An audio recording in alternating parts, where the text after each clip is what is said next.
മഹർഷിയുടെ നിർദ്ദേശപ്രകാരം ശിഷ്യന്മാർ സീതാരാമ ലക്ഷ്മണന്മാർക്ക് ദണ്ഡകാരണ്യത്തിലേക്കുള്ള വഴി കാണിച്ചു കൊടുത്തു. മുന്നോട്ടു പോയപ്പോൾ ഒരു നദി കണ്ടു. ശിഷ്യർ തോണിയിൽ സീതാരാമ ലക്ഷ്മണന്മാരെ നദി കടത്തിവിട്ടു. ശേഷം അത്രി മഹർഷിയുടെ ശിഷ്യർ ആശ്രമത്തിലേക്ക് തിരിച്ചുപോയി. ലക്ഷ്മണൻ മുമ്പിലും സീത മധ്യേയും രാമൻ പിന്നിലുമായി ദണ്ഡകാരണ്യത്തിൽ പ്രവേശിച്ചു.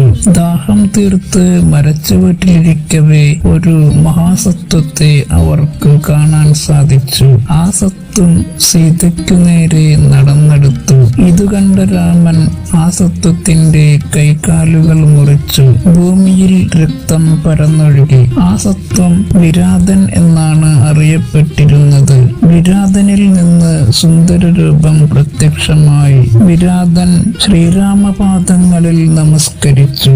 വിദ്യാധരൻ എന്ന ഗന്ധർവനാണ് ദുർവാസാവിന്റെ ശാപത്താൽ രാക്ഷസനായി മാറിയത്.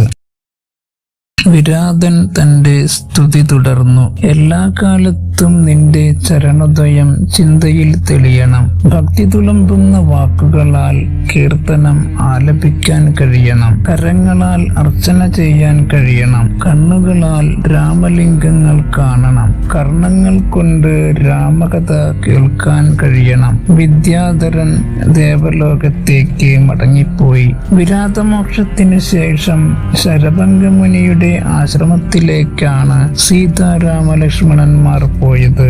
ഭക്ത്യാദരവുകളോടെ മുനി അവരെ സ്വീകരിച്ചു. സീതാരാമ ലക്ഷ്മണന്മാരെ കണ്ടതിന് ശേഷം ദേഹത്യാഗം ചെയ്യുവാനായിരുന്നു ശരഭംഗമുനി കാത്തിരുന്നത്. സീതാരാമ ലക്ഷ്മണ ദർശനം ശേഷം മുനി ദേഹത്യാഗം ചെയ്തു. ദണ്ഡകാരണ്യത്തിൽ ശ്രീരാമൻ പ്രവേശിച്ചതറിഞ്ഞ് അവിടെ താമസിച്ചിരുന്ന മുനിമാർ രാമനെ കാണാനെത്തി. രാമൻ ഭക്ത്യാദരപൂർവം മുനിമാരെ നമസ്കരിച്ചു. രാമൻ അനന്തശയനനായ വിഷ്ണുവും സീത മഹാലക്ഷ്മിയും ലക്ഷ്മണൻ ശേഷന്റെ അവതാരവുമാണെന്ന തത്വം മുനികൾ മനസ്സിലാക്കിയതായി അവർ രാമനെ അറിയിച്ചു. മുനിമാരുടെ അഭ്യർത്ഥന മാനിച്ച് രാമനും സംഘവും ദണ്ഡകാരണ്യത്തിലെ ഓരോ ആശ്രമവും നടന്നു കാണുന്നതിനിടയിൽ തലയോടും എല്ലുകളും ഓരോ കുന്നുകൾ പോലെ കാണാനിടയായി.